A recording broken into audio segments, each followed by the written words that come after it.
दोस्तों, महाभारत का युद्ध बहुत ही भीषण हुआ था और महाभारत के युद्ध के बाद बहुत से योद्धा बच गए थे।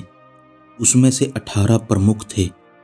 महाभारत के युद्ध में कौरवों की तरफ से 3 और पांडवों की तरफ से 15 यानी कुल 18 योद्धा ही जीवित बचे थे, जिनके नाम कौरवों की तरफ से कृतवर्मा, कृपाचार्य और अश्वत्थामा थे, जबकि पांडवों की तरफ से युयुत्सु, युधिष्ठिर, अर्जुन, भीम, नकुल, सहदेव, कृष्ण और सात्यकी आदि थे। लेकिन यहाँ पर मैं आपको आज उन 9 ऐसे लोगों के नाम जो महाभारत काल में भी थे और आज भी जिंदा हैं, उनके बारे में जानकारी दे रहा हूँ। सबसे पहले नाम आता है महर्षि वेद व्यास जी का। महर्षि वेद व्यास का नाम कृष्ण देवपायन था। वह पराशर ऋषि और सत्यवती के पुत्र थे। वेदों के भाग करने के कारण ही उन्हें वेद व्यास कहा जाने लगा था। उन्होंने ही महाभारत गणेश जी से लिखवाई थी। धृतराष्ट्र, पांडु और विदुर को महर्षि वेद व्यास का ही पुत्र माना जाता है। इन्हीं 3 पुत्रों में से एक, जब धृतराष्ट्र के यहाँ कोई पुत्र पैदा नहीं हुआ, वेद व्यास जी की कृपा से ही 99 पुत्र और एक पुत्री का जन्म हुआ था। महर्षि व्यास पितामह भीष्म के सौतेले भाई थे। महर्षि वेद व्यास के जन्मदिन के अवसर पर गुरु पूर्णिमा का पर्व मनाया जाता है। कहते हैं कि ऋषि वेद व्यास कली काल के अंत तक जीवित रहेंगे और कल्कि अवतार के साथ होंगे। दूसरा नाम आता है महर्षि परशुराम जी का। वैसे परशुराम तो रामायण के काल के पहले से ही जीवित हैं। उनके पिता का नाम जमदग्नि और माता का नाम रेणुका था। रामायण में परशुराम का उल्लेख तब मिलता है जब भगवान श्री राम सीता स्वयंवर के मौके पर शिव का धनुष तोड़ देते हैं। तब परशुराम ये देखने के लिए सभा में आते हैं कि आखिर ये धनुष किसने तोड़ा था। महाभारत में परशुराम जी का उल्लेख तब मिलता है जब वह भीष्म पितामह के गुरु बने थे। एक प्रसंग के अनुसार उनका भीष्म के साथ युद्ध भी हुआ था। दूसरा, जब वह भगवान श्री कृष्ण को सुदर्शन चक्र प्रदान करते हैं। और तीसरा, जब वह कर्ण को ब्रह्मास्त्र की शिक्षा देते हैं। मान्यता है कि परशुराम भी चिरंजीवी हैं। वह भी महर्षि वेद व्यास की तरह कली काल में कल्कि अवतार के साथ होंगे। कठिन तपस्या से प्रसन्न होकर भगवान विष्णु ने उन्हें कल्प के अंत तक तपस्यारत भूलोक पर रहने का वर दिया था। तीसरे स्थान पर हम बात करते हैं महर्षि दुर्वासा की। महर्षि दुर्वासा के बारे में तो यह हम सभी जानते हैं, वो कितने क्रोधित ऋषि हैं। रामायण के अनुसार महर्षि दुर्वासा राजा दशरथ के भविष्यवक्ता थे। इन्होंने रघुवंश के लिए बहुत सी भविष्यवाणियां की थीं। दूसरी ओर महाभारत में महर्षि दुर्वासा कुंती को मंत्र देते हैं तो द्रौपदी की परीक्षा लेने के लिए अपने 10,000 शिष्यों के साथ उनकी कुटिया पहुंचे थे। एक जगह वे कृष्ण के पुत्र सांब को श्राप देते हुए बताए गए हैं। महाभारत काल में भी उनके होने की चर्चा कई जगह की गई है। उन्हें भी चिरंजीवी होने का वरदान प्राप्त था।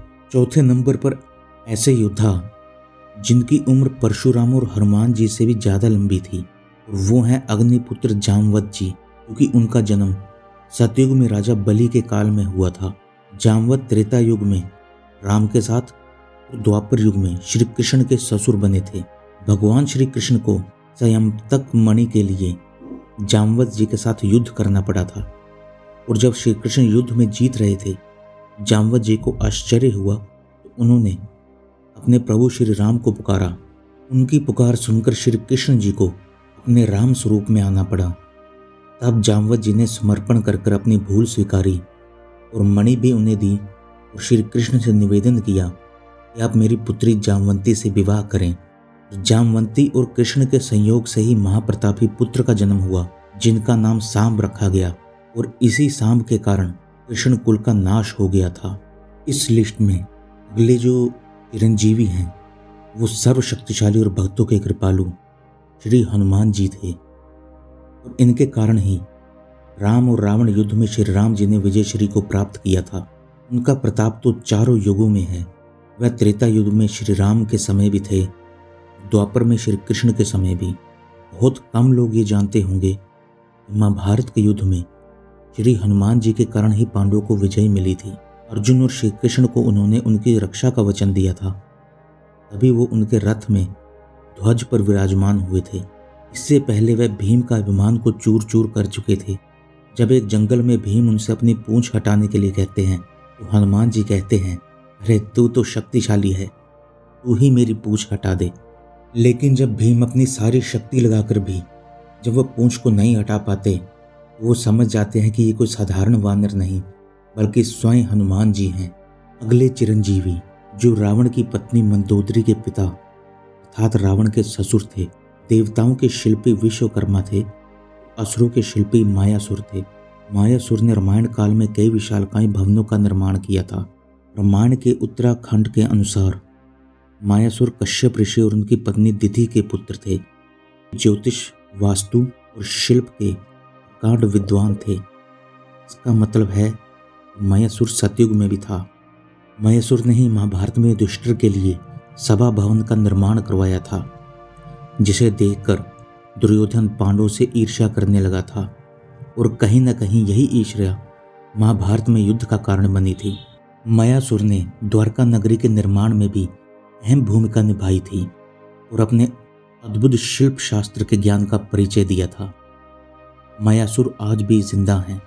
अगले योद्धा जो चिरंजीवी होने तक जिंदा रहेंगे और कल की अवतार तक जिंदा रहेंगे, उनको आप भली भांति जानते हैं।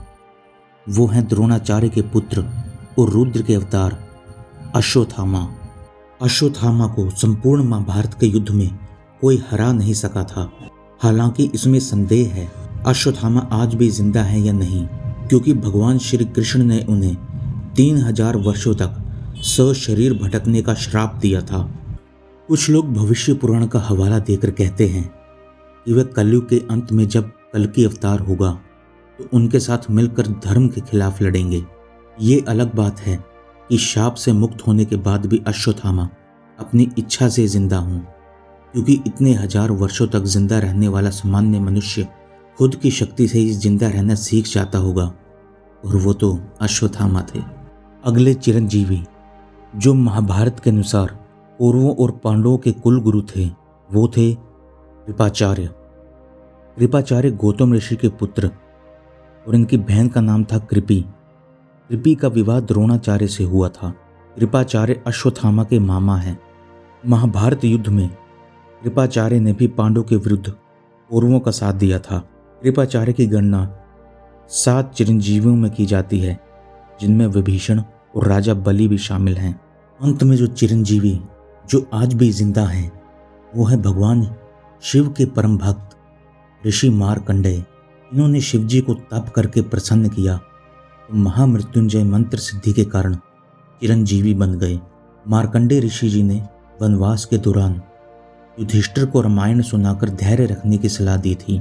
दूसरी ओर महर्षि जैमिनी के मन में महाभारत, कृष्ण और उनके युद्ध को लेकर कुछ संदेह थे, तो महर्षि मार्कंडेय ऋषि ने ही उनके संदेह का निवारण किया था। मार्कंडेय ऋषि को भगवान शिव से चिरंजीवी होने का वरदान मिला हुआ है।